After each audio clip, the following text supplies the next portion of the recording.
The Lone Star Halo with Halos in the Infield. Joined here by Todd Fox. We're going to talk about all kinds of things. We're going to talk about the state of the pitching rotation and, a secret meeting behind the scenes. Love it.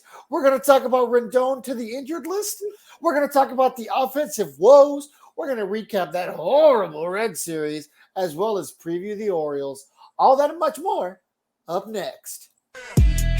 Hey, you are now listening or watching the Halos in the Infield podcast, sponsored in part by Noble L Works over on 1621 South Sinclair, where you can get discounts by just mentioning HITI, Halos in the Infield, drink discounts on us, baby. And also by 714 Tickets, 714 Tickets. The price you see is the price you get, and you also get 10% additionally off in the Apply Now code once you order your tickets just by mentioning HITI, Halos in the Infield. Now enjoy the show. Hey, welcome into the Halos in the Infield Daily Podcast Show. I am Todd Fox along with the aforementioned The Lone Star Halo. Sorry, I was sending a tweet to somebody. This guy had the nerve to say something like, oh, who cares about the Angels? They suck. And he's a Dodger fan. It goes by Ohtani Savage. Ooh. And I said, hey, shouldn't you be buying playoff tickets right now? And he's like, I already did. And I said, cool. Just don't buy anything past the second round. Yeah. Because or don't try to get like game 6 or game 7, because that usually doesn't happen for the Dodgers. It does if it's like the World Series, because they like to get their fans right there, like where the fans are like, yeah, we're gonna win this time, and then yeah, they are the ultimate tease. Absolutely. They have that chair that's used in some videos in the hotel room where like the guy's sitting there and there's another activity taking place. That's Dodger fans. They are used and abused. Yeah, exactly. So let's start off talking about our woes. And which of those topics that you presented at the beginning of the show you want to hit first? Let's talk about the state of the pitching rotation. Okay. So there's been a couple of really good surprises so far and a couple of really bad ones. So the one that immediately comes to mind is Reed Detmers. The guy's always had the potential of being, I don't want to say the A word, but he's always had the potential of being a number 1 or number 2 in any rotation. And we've seen that. I mean, we've seen him absolutely dominate. And I'm not just talking about the no-hitter, but he's had many stretches of time where he's been consistent. He's been sharp. He goes out there, and when he's on the mound, there's some days where you're like, hey, we're going to win this. And that's what happens when you have an A word. You know what I mean? You could be on a 4-game losing streak, 5-game losing streak, and you're like, oh, that guy's on the mound. It's a dub. And we're starting to get to that a little bit with Reed Detmers, at least to the point where I know he's going to give us the opportunity to stay in a game. Tyler Anderson has been overall pretty good. We had low expectations for him going into this year, and if you say you didn't, you're full of it. We all thought he was going to suck, and he's been good. How do you feel about those two? I have to agree, because I want to ask you this, dude. Like, when we drafted him as a first-round pick, most teams like the Pirates, they get a first-round pick, and that guy will, inevitably develop into an ace or an A word. And same thing with Detmers, though. I never thought he would reach this level because I think he's arrived. How do you feel about that? Because real quick, my take, since you asked first, I do like Detmers right now, the way he's pitching. He looks driven. He looks like he has goals to reach. And I think that's great. And I see it a little bit in Tyler Anderson as well. Look, push has come to shove already. I mean, like, I'm not going to say that Reed Detmers is old because he's not. He's what, 25? Yeah, he's that's like just 25. me going off the top of my head. And we forget that he's been around the league for a while now. You know what I mean? This is what, his 4th year? 4th season, yeah. And he got brought up a lot quicker than he should have. No matter which way you slice or dice, a lot of these guys on this roster were called up way sooner than they should have. And Reed Detmers has kind of been maturing at the major league level, but I agree with you. Right now, he's got something about him. He's got an edge to him, and it really does look like you said, he's arrived.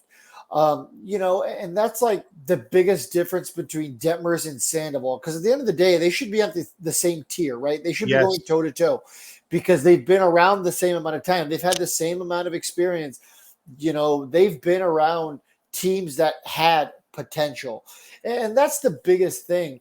The Angels have never won with either of those guys in an Angels uniform, but there's been the pressure to succeed. And we saw Sandoval succeed in the World Baseball Classic because every Angels fan last offseason was super hyped because we're like, hey, man, if we can get Mexico, Patrick Sandoval, we're going to be set.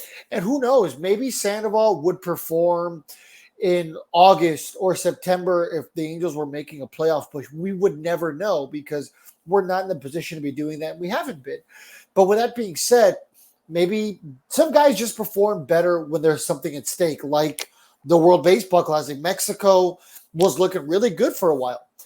You know, the U.S. made the finals, but let me remind you that Mexico cream pied Team USA, and Sandoval was insurmountable in Mexico making such a deep run because Mexico almost made it into the finals. They got bounced out by Japan, but that's a topic for a different day. But we just have never seen that version of Patrick Sandoval since those days, really. Yeah, I think the thing that we're seeing with Tyler Anderson now is he's filling the void that what if he could have been pitching as well as Sandoval? Those three could have been pitching our lefties, but now like you said, it's Anderson or it's Detmers and Anderson, and then a struggling rotation. You have a bright spot there with Soriano. Yep. Canning's been disappointing, although he did pitch better in Tampa after the first inning, but we do look for Sandoval to be there. I thought that's a great point you brought up. A lot of people were like, hey, do we have the next Finley and Langston with Sandoval and Detmers? Because I was, giving Sandoval the nod. I was like, okay, prove me wrong. I don't think you're ready for that number one spot. And now it looks like, Detmers is ready for that number one spot. And I don't know where Sandoval's at, I was talking to our old friend Courtney probably about 2 weeks ago, and I told her, a bit of a conspiracy. What if Washington knew that if he gave it to Sandoval instead of Detmers, that Detmers might have taken a little bit of exception to it? And I don't mean like any jealousy. I don't think Detmers is an envious person. But I mean, when you're around a group of guys in any team, or, if you play women's sports and you're around, your team, there's friendly rivalries, right? I mean, Yep. And that's normal. That kind of stuff happens. That's good in a locker room, right? Like, oh, well, Todd had a good outing, but watch, I'm going to do even better. That kind of stuff's healthy. That's what creates good chemistry in a locker room, especially if you're like, hey, Todd, you gave up 2 runs. I gave up 0. I guess you can say I'm better than you. You want to have that with your friends, your teammates. And perhaps Washington knew that if he didn't go with Detmers, because I think a lot of people, honestly, it doesn't matter if we're looking in the rear view and we've seen the Detmers have better outings. If you would have asked 100 Angels fans like the day before the Freeway Series, the spring training one happened, hey, who should our opening day starter be? Everyone would have either said like Canning, Silseth, or Detmers. Nobody would have said Sandoval. And if you would have said, okay, between Detmers and Sandoval, 100 of those 100 people would have said Detmers. Yeah, because now after that last loss, you're talking about a guy who's been in the league, I think, 2 more years than Reed Detmers, and he's a career 18-40. And I talked about this on the post game where a lot of that was the lack of offense by the Angels, but a lot of it's been on him. A lot of it's been on just poor decision making. We've talked about it ad nauseum, where he'll have a guy 0-2 and he doesn't trust his out pitches. Whereas we're looking at a guy like Soriano. And Soriano, even with that pitch where we'll talk about the Reds getting that hit in the finale, that was a good pitch. I mean, he didn't really have a bad pitch thrown that entire game. He was on it. He was trusting his stuff. And I think that's where Sandoval lacks. He plays around too much in the strike zone or outside the strike zone, doesn't go after hitters to finish them off. His pitch count's always high. And it's rare when he can give us a 6 or 7 inning start with less than 5 walks. With these young pitchers, because, yeah, they've been around for a while, but Detmer, Sandoval, those guys are still young. They're still figuring it out. Tyler Anderson is a veteran at this point, right? He's played in multiple organizations. He's been there. He's been around the block. But Detmers and Sandoval are still figuring it out, right? That's what they're entitled to that. They're still young guys. And here's the thing. Just like Soriano yesterday in Cincinnati, I can live with the pitches that were hit because well placed, good movement. And Cincinnati just has some really good hitters over there. Correct. There was somebody, I think yesterday in your post game was like, oh, we got swept by the Reds. They're not even that good of a team. It was something along those lines. I'm sure you remember that comment. But you guys need to remember that this isn't the Cincinnati of 3 or 4 years ago. I mean, yes, they're not going to be, competing for a World Series trophy this year. But I can see a situation where if they had a better pitching staff, not even like incredible, just marginally better, they would be a perennial playoff team. They have their pieces in place. They're farther along than we are. I can tell you that much. Yeah, they're a wild card team at best, but like you said, if they were to land themselves an ace or a number 2 right now, I can see them, fighting for that division. If you put Detmers on that team's significantly better. Absolutely. With us, I mean, I don't think Detmers is going to make much of a difference, and that's no disrespect to him. He's pitching phenomenally. But you had mentioned Soriano. He's kind of really the only other bright spot. And I don't mean bright spot like you're getting blinded by the light like the weekend. But I mean more, yeah, that was a Grill Master joke for you. It was. I mean like more like of a dim patio light. Not quite a Buena Park gigolo, more of a Riverside gigolo. You know what I mean? A Not the top quality. For sure. Yeah. I mean, I don't think a Buena Park Gigolo is going to be very good either. You're still going to be probably pretty disappointed. But Riverside has needle marks, so yeah, and Riverside is still miles ahead of a Lake Elsinore or a Temecula Gigolo. We're just killing some of our listeners who live there, but okay, sorry. Hey, no, I mean, unless you're a Gigolo, then I'm sorry. But hey, no offense, Gigolos. Yeah. Gigolos and gigolettes. The thing is, within the angel community, we attract 15% more of the gigolos. So yes, sorry, Super Halo brothers, but those fans are ours. Yeah. But you bring up a good point with the pitching. Soriano's like a real bright spot. I know a lot of fans were talking about maybe Wants can come up here. We were looking forward to Silseth, like Rob in the chair. We're looking for him to make his strides up here, but unfortunately he got hurt. So we'll have to see when he comes back if he's going to pitch good again, get his velocity up. There's a lot of ifs, but yeah, definitely Soriano and Detmers and Anderson are really the guys that we're hanging our hats on. And Ron Washington, like one of the topics you want to brought up, had a freaking team meeting with the pitching. Now, is that what you think should have been the meeting about, or should it have been the hitting? Because that's been the argument all day today. That's tough. And I think that's a great question of the day idea. There's definitely been a lot of, when I reflect real quick on the Red series, there is a lack of hitting, timely hitting. And, this entire beginning portion of the season, especially spring training, we were praising the small ball mentality. We were praising the Angels driving the ball into the gap. But, I'm trying to think, when was the last time the Angels have gone station to station or driven a ball in the gap and advanced, or, a guy on second base going home? We haven't seen a lot of those gap shots. We haven't seen a lot of that timely hitting. And it's really cost this team. And I understand timely hitting is easier said than done. But really, when we think of Angels baseball the last 4 years, could you imagine if we had even 2 players each of those seasons with just a little bit of clutch gene in their bones? We might be talking about some playoff baseball over the last couple of years, because that's really what Angels baseball has lacked the last couple of years. There's been no clutch hitting.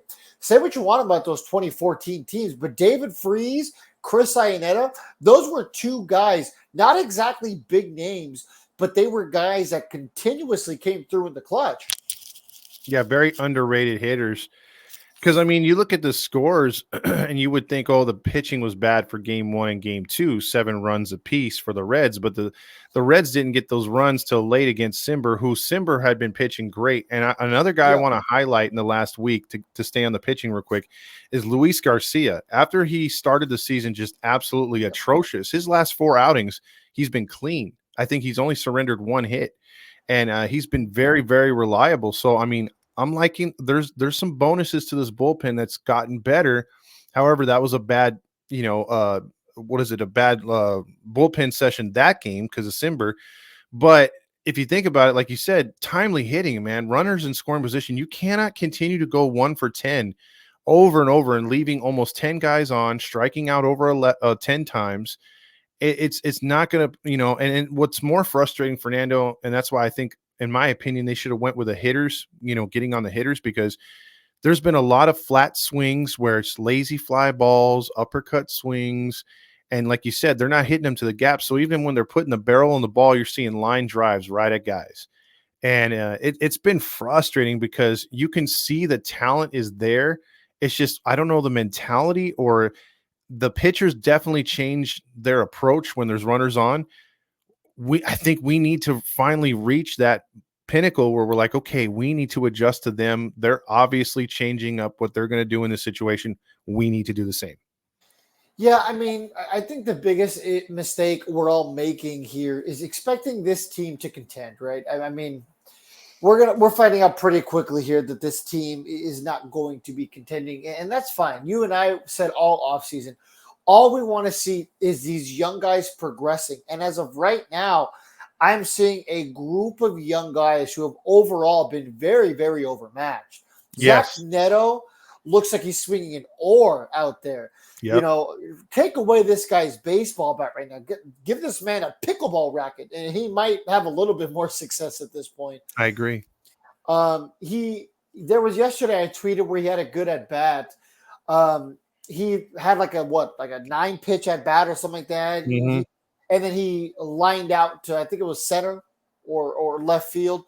I was okay with that at bat. It was a long at bat. He gave the ball a good ride. You know what? That kind of stuff happens. But overall, he's looked overmatched out there. Swung at some really bad pitches, check swing on some others, and were right down the gut. Yep. So Zach Neto looks extremely overmatched. Bro, But his bro. defense has been incredible. I'll Oh, say yeah, that. yeah. We can't knock his defense at all. But real No, quick, I want to hear your thoughts on Moniak. Is Moniak struggles due to him just having that, because in essence, this is a sophomore slump. Is it his sophomore slump in his second year really in the majors, or has it been the fact that he's platooning with 2 other guys, taking away his everyday at bats? Is he an everyday player in your opinion? I'm going to say no for the simple fact of, he's been around the league for a long time. He was the number 1 overall pick by the Phillies in, what was it, like 2013 or so? No, I think it was 2018. He's been around for a while. The Phillies obviously gave up on him, right? This was their Joe Adell. Yeah. So he came here, had some flash in the pan success, got injured, and then last year had some more success as well. Because that first year he came after the trade deadline, he had a little bit of success. That's when he had his injury. Last year was kind of the first time where we really saw him for the bulk of the year. I know he started the year off in AAA, but as of right now, his sample size still hasn't been very long for me to say, yeah, this guy is an everyday guy. Am I willing to give up on him? No. I still think that he should be taking the bulk of your at bats. Here's where I am on everything. Aaron Hicks is the root of the problem. Okay. He's not a good leadoff hitter. He hasn't even been good defensively. Correct. I would take Brett Phillips last year over Aaron Hicks currently. I mean, hell, at least Brett Phillips was fun to watch. I mean, at least, hey, you'd be throwing that halo on the home run guys. The guy who hit the home run, like it's his job. He'd be playing with his hair in the outfield. Hey, yeah, exactly. Whatever you got to do. But I mean, at least the guy was fun to watch. You know what I Exactly. mean? Fans Aaron love him. Hicks. Yeah, Aaron Hicks just, what do you do here? You know what I mean? Yeah, yeah. He's like that guy at like In and Out who's like just sitting there for like 8 hours just crushing potatoes. You know what I mean? It's like, yeah, I guess your job's kind of important. You're doing something. I mean, Aaron Hicks is standing in right field, occasionally making a play. Like he's doing something. But like, you're not wowed. He's just kind of there to take up space, you I know. did I did see a play he did in I think yesterday's game where he's running towards a line drive and Uh, he jumps toward oh, as towards it. And I'm like, I told my dad right away, I'm like, if he's jumping on a line drive that's coming to him, he's did something wrong and he misjudged the ball. yeah. If he's jumping on a line drive backwards, then he's trying to field the ball right and it's trying to go over his head. There's no reason to jump at a line drive that you're going towards. Yeah, yeah, no. There's just some guys that should never try to do anything out of the normal in the outfield. For instance, Taylor Ward. Mhm. I've heard it beautifully articulated. Taylor Ward is never going to make a diving play. He's probably never going to make a home run catch. But you know what he doesn't do? He doesn't embarrass himself out there. He doesn't make any bad reads. The ball comes to him, he'll play it on the hop, throw the ball in the infield. Ball's in the up in the air, he'll catch it. But that's all he does. And like, there's nothing wrong with that. I don't need Taylor Ward to be making any spectacular plays out there. Honestly, I'd be kind of scared. And same kind of thing with like Aaron Hicks. I'm like, don't try to do too much. But it's time to get rid of Aaron Hicks. I have nothing against him as a person. I mean, Tiger Woods is cool, and I'm sure his niece is great also. But we already signed Vanessa and Hudges. Baby daddy or whatever to a minor Yeah. league deal. So, I mean, Perry, if you want some eye candy, I'm sure that'll take care of that. You'll get all the frat bros out there. I'm sure, some LTPU boys out there to see Vanessa and Hudges. But, yeah, I think it's time to get rid of Aaron Hicks. How about you, bro? I'm with you on that one because I was under the impression we were going to let the kids play, let Adele see what he could do, let Moniak see what he could do, and go from there. Because if you think about it, with the at bats that Hicks is taken from both sides of the field away from Moniak when he could be facing right-handers, Adele could be facing left-handers. It sucks because maybe Moniak's got better numbers. I know Adele would have better numbers. He's been hitting lefties really good, but we don't know because Hicks is in there striking out every other at bat. So, Dude, he's batting 143. yeah, I can't see him making the entire season with us, to be honest with you. No, I don't see him lasting long. And it's funny because if you guys look at some of our posts like a week and a half ago, Yeah, it's everybody saying the Angels need to cut Hicks, which that's still accurate. And everyone's saying we need to cut Miguel Sano. But Miguel Sano has really impressed me, man. He's batting about 300 this year.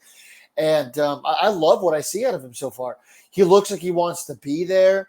Uh, Another guy who's not going to make anything spectacular defensively. He doesn't have to, though. hey, but defensively, he's got a rocket of an arm. I was not a He Sano does. follower, so I didn't watch too many Twins games. Yep. But I've been impressed by his arm to third, his play picking the ball at first. Yep. So, he's not, like you said, he's not a gold glover, but he's very serviceable out there. He doesn't have to be a gold glover.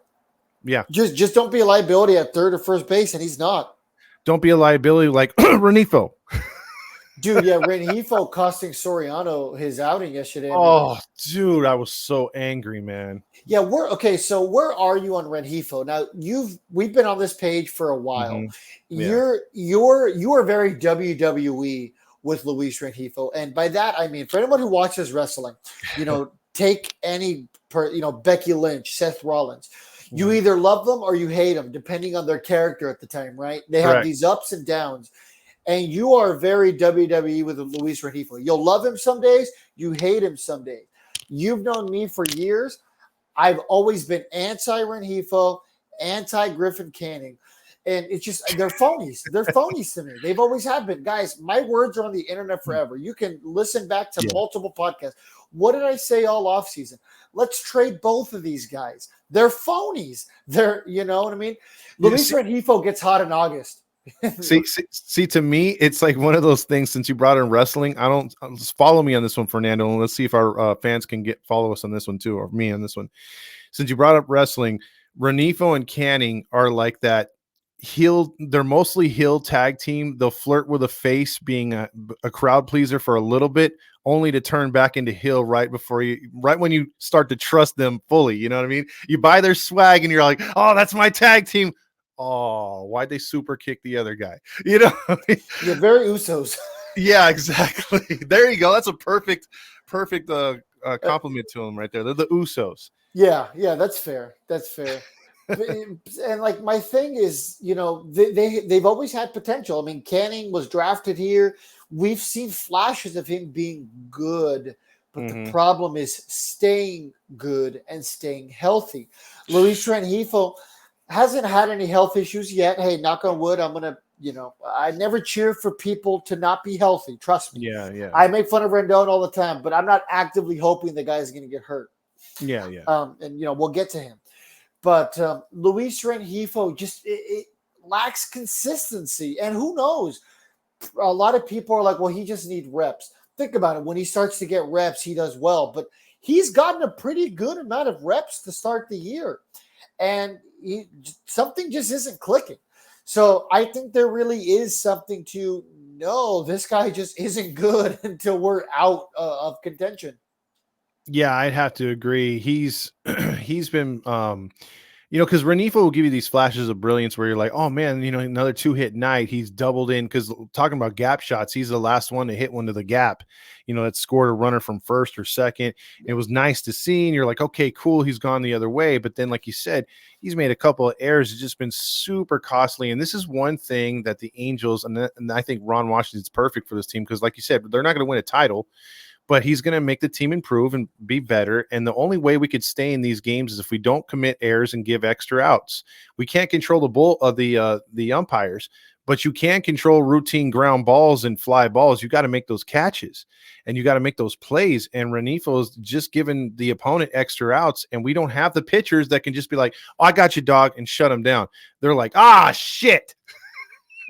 Speaking of controlling the umpires, I was watching our boy Ty, his minor league game, and I forgot that minor league pitchers this year are allowed to question balls and strikes. Yeah, they tap their hat, right? Yeah, the or whatever it is. It's like that. Mm-hmm. Yeah, it was so weird to see because I was watching his outing from a couple days ago. Our boy got lit up, and he had a curveball, a pretty good 12-6 curveball.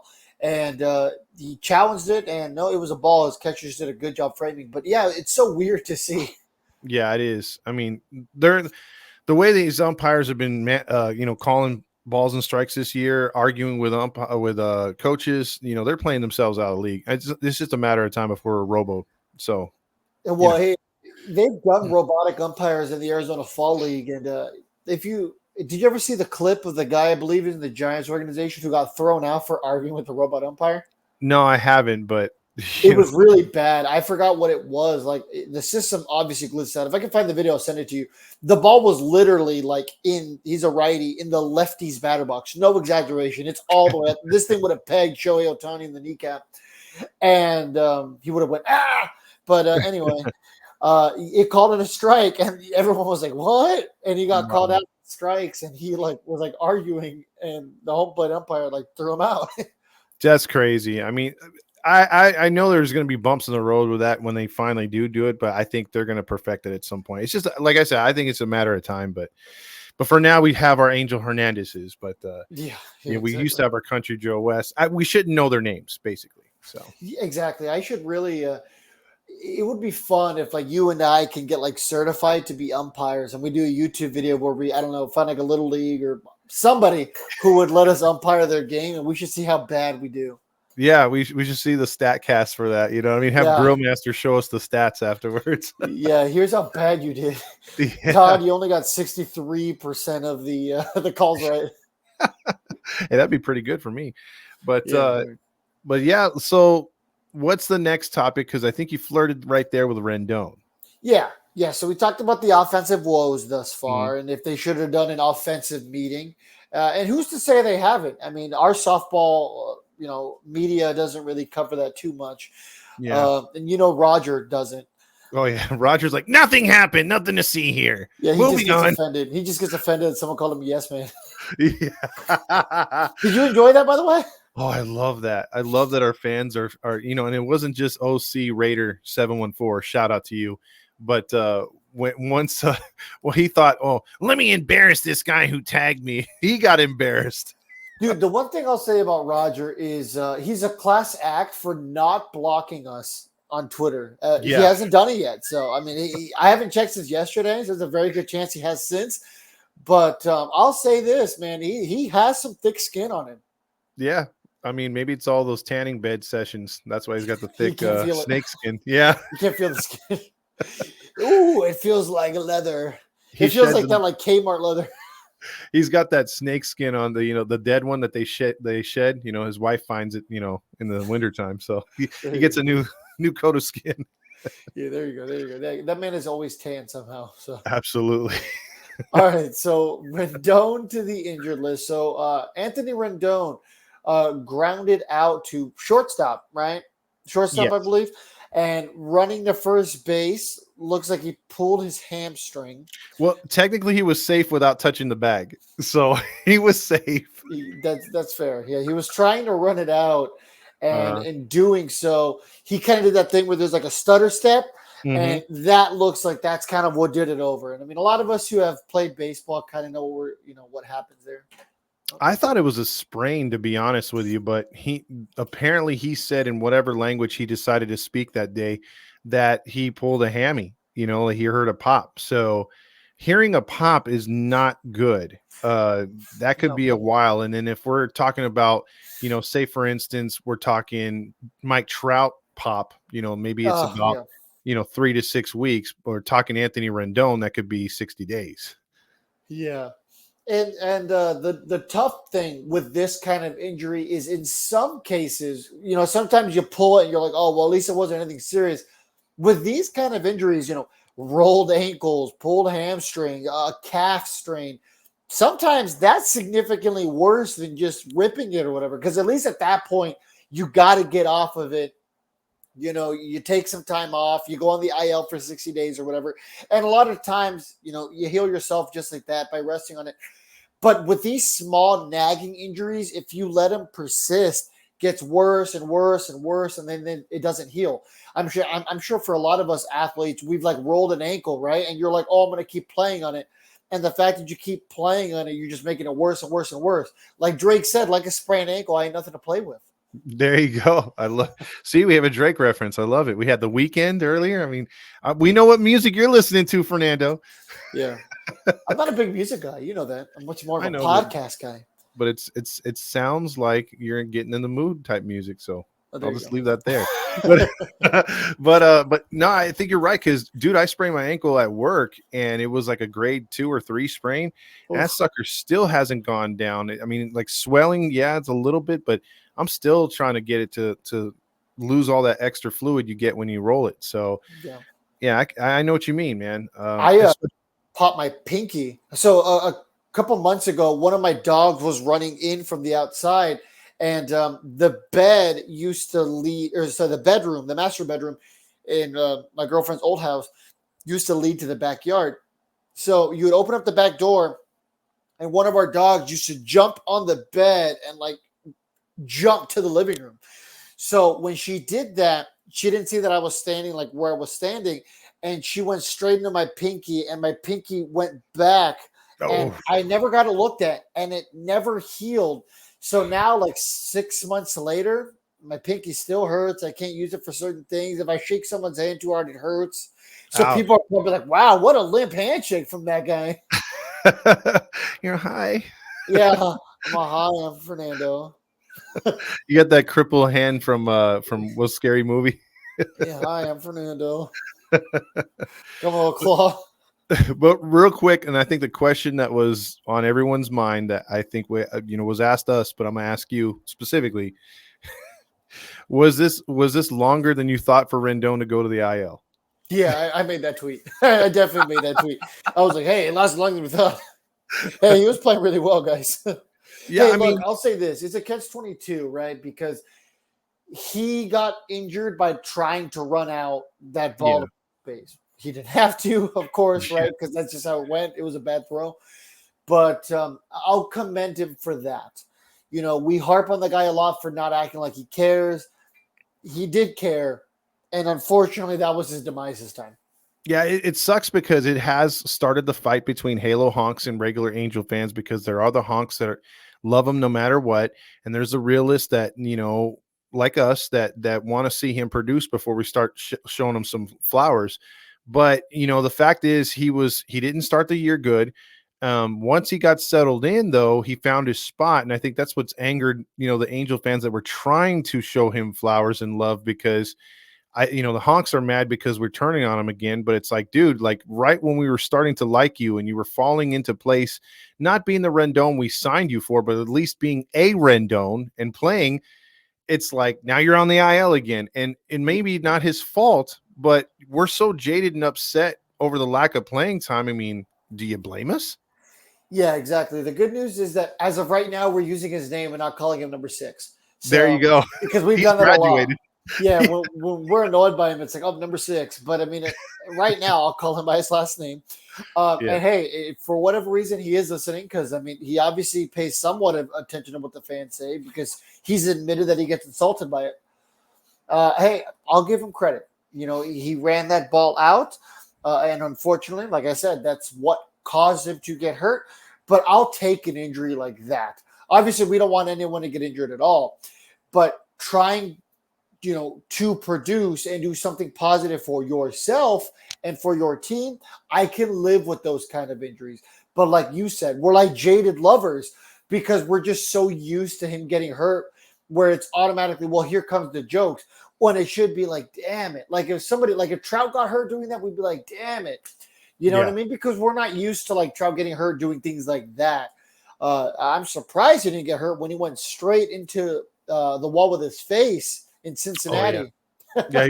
he was doing his best Taylor Ward impersonation right there. Yeah, as soon as he picked up his glasses and he was kind of like shaking up, I was like, oh God, we lost Rendon and Trout. The same series.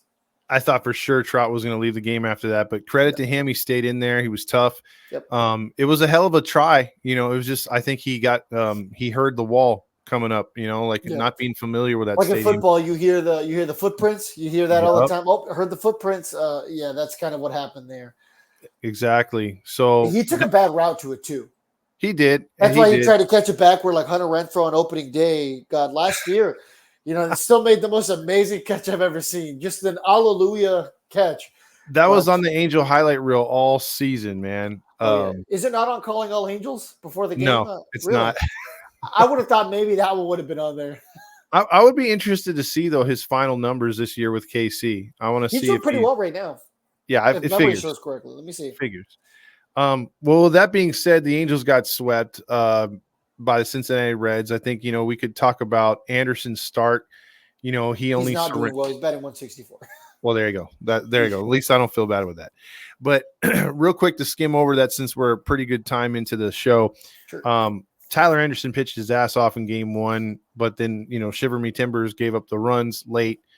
So in all actuality, Anderson, had he got a little run support in last 2 starts, he could be 4-0. We know Detmer should have won his game. He could have been 4-0. And then the last, like we touched on a little bit with Soriano. Soriano did a great job against the lineup in the 3rd game was actually almost back to full strength. And the Reds, they couldn't really hit him, man, outside of that error and that good piece of hitting, by Encarnacion. What did you think of Soriano's overall performance? I think that his offense should have lifted him up. You know what I mean? It was a bullpen day. Was that yesterday for the Reds? Yeah, it was. Yeah, because what is it? Montas got hurt like on the first batter. Yeah, that's what it was. Honestly, yeah, because you guys were doing the. I was listening to your live stream. Yeah, if you guys want the Angels to do really bad, or let me say this, okay? If you guys are fans of betting, sports betting of any kind, okay? If there's a bullpen game against the Angels, always take the under and always take the other team to win, because the Angels can never, ever, ever do well in bullpen games. I don't know why. I don't know what it is. Literally, when was the last time in memory you could think of the Angels doing well in a bullpen game? I can't. I don't know if it's too many pitchers to research on your tablet, but they're like, oh my God. We have to look at the whole roster. How do you hit the back button? All I keep saying is he pays DraftKings reference. There, are you happy, haters? I said Ipe, not Otani. All I'm seeing is a bunch of spicy video history. Oh, geez. Hey, it's a good thing the Angels don't play in Texas, because if they did, the Texas Rangers aren't going to have those videos on their tablets. That's true. Yeah, They're against that. there's a lot of unhappy men in Texas. Say that. But yeah, I don't know, bro. That's a good question. I can't remember them actually winning a bullpen game or at least tagging the other team's bullpen when they face them. I just don't understand it. Yeah, Soriano, nothing to be ashamed of. He's done well. He has looked very good. I feel very confident. I think he's earned himself a spot in this rotation once Silseth comes back. Hopefully, he comes back healthy, Mm-hmm. and we don't have any more inflammation issues. As of right now, I'm booting Sandoval. I truly am. He still has some options available. Send him down. Send him down to Double A, and just give them a Coyotes type of demotion, like the Coyotes used to do. They'd send them down to the AHL affiliate and say, "This isn't a demotion. We just want you to go down to. You're part of the core of this team. We just need you to go figure it out and get hot." And maybe that's what you tell Sandoval. Because look at Detmers. He got sent down a couple years ago, came back and did great. Yep. So perhaps that's what Sandoval needs. Send him down there and say, "Hey, your spot's here. You're part of the rotation of this team. Your freaking photos in the front." That's part of the reason they haven't sent him down, huh? Whose photo are you going to put up there? Ron Yeah, Washington? he'd have to change his hat to a Salt Lake B. But yeah, I mean, they need to definitely send him down. I'm totally 100% on that. Just say, hey, go down there, work on a couple pitches, man. We don't care what kind of ERA you have. Just go down there and throw some strikes and stay in the zone, and we'll see how you improve. It won't be that long. And just like you said, assure him that he's got a spot when he comes up. So with that sweep, they're now 9-13, but not thankfully hopelessly out of the division because the division, Playoffs. the division is in a bad start. So they're not buried, but they are playing the Baltimore Orioles, who are currently 14-7. The Angels are 9-13, 4 games under. Detmers versus Suarez tonight. Who do you got and why? I think this is the only game we win this series. Oh, okay. So you're not calling a Rally Chris special? I am for the Orioles. Okay, reverse. Yeah, Yeah. because the next games are Rodriguez versus Canning, and then Tyler Anderson in the finale will go against Kramer. I think we're going to get cream pied against Grayson Rodriguez. We might, because I do like our chances against Dean Kramer, but we'll see what happens. I mean, Rodriguez is a really good pitcher. Yeah, Grayson Rodriguez is going to be one of those guys, probably in about 2 or 3 years, that when you hear his name, you start shaking in your boots. We might be putting his name up there with guys like Corbin Burns, Garrett Cole at some point. I'm certainly not willing to do that yet, but he is 3-0 with the 2.63 ERA. This guy has looked very, very good. He definitely has ace potential stuff and ace caliber stuff. And I know a lot of Orioles fans are happy that he's around. Well, thankfully we missed Burns. I know we faced him opening day, but thankfully we missed him this time. He's going to go up against Oakland on Thursday. Yeah, have fun, Oakland. Yeah, exactly. But I think we take 2 out of 3. I'm honking my honk on this one, dude. Okay. Yeah. So you think we're going to lose the Grayson Rodriguez game tomorrow, I'm guessing? Yeah, and then I think we're going to take the Kramer one and then tonight's game. Do you think it'll be a slugfest for the Kramer one, or do you think Tyler Anderson, is kind of able to shut down the Orioles and we just kill the Orioles? Or would it be a close game, like a 2-0 kind of thing? I think we win 6-3. 6-3. Something like that. Yeah, I think we put up 4 runs on them, and then they get 3 off of Anderson. The bullpen holds up, and we get 2 insurance runs. Okay, I think for game 2, Griffin Kane doesn't even make it out of like the 3rd inning. I think it's one of those. You might be right on that one. I'm definitely giving him the loss in that one. And by the way, he's 0-3 with an 8.05 ERA. And since you brought up Roger earlier, I got a message from our boy Marty, who said that he was listening to the Sports Lodge, and was our boy Roger came on there and said, Reed Detmers has not surrendered a home run. I think he's going to keep that streak going. And in the second inning, home run, 1-0 Baltimore. There you go. Way to go, Roger. Lodge's Locks. Yeah, Lodge's Locks, proudly presented by, nobody wants to sponsor this. Proudly sponsored by White Castle. By Buena Park Gigolos. You can find them on just about every corner by Knott's Berry Farm. Yeah, but the Pirates Dinner Adventure here in Buena Park. Farrell's, you can go and get ice cream 10 years ago. I only went to Farrell's once. I Oh, they went that for my old father-in-law's birthday because that's what every 40-year-old man wants to go to. It's funny because I remember being a kid and I'd be like, "Hey, Dad, it's your birthday coming up," and he was like never really thrilled about it. And we all freaking loved his birthday because his birthday we'd go to like SeaWorld, we'd go to like Dave and Buster's, we would do all the stuff he didn't want to do, oh, and okay. then we'd be like, "How come like we always like do this stuff on your birthday?" He's like, "Because I don't, on my birthday, I just want quiet. I don't want to hear anyone complaining." So we would go do all the stuff we wanted to do, not the stuff he wanted to do. So It's a win-win. I mean, as long as he's enjoying himself, that's all that matters. I mean, you guys are just along for the ride, but you're having the most fun. That's hilarious. yeah, that's fair. Yeah, because I remember like when I was a kid, like we would go do like boring things, like go to like San Juan Capistrano and like walk around. I'm like, this isn't fun. This isn't a birthday. Yeah, right. Epsom salt Where's fats. What? yeah, right. Why do I want a soap piece of soap shaped like a cupcake? You go to like Lush, you get like sprinkles, The sprinkles for your bath. bathroom balls or the bombs. Yeah. There you go. Does your fiance like those? No, thankfully not. Okay, So yeah, thank God. Yeah, at my least I ex can. did though. She loved those, and I'm like, Yeah, oh well, god. that's why your marriage didn't work out. Hey, if it makes you feel any better, my ex-wife didn't either. She liked that stuff too, so Well, see, that's why we get along so good. We could commiserate. that's fair. That's See, fair. the best part about that is, and the note to anyone else going through a divorce or maybe has a future divorce, laugh about it. Because when you can Yeah, laugh about it, commiserate with a friend, you can get over it so much easier and so much better. yeah. I think it helped that like Todd had like just gotten done with his divorce, like going through Uh-huh. that process, and then like I almost immediately went through it. So it was like, oh well, You're all, hey, buddy, I'm back in yeah, cleanup.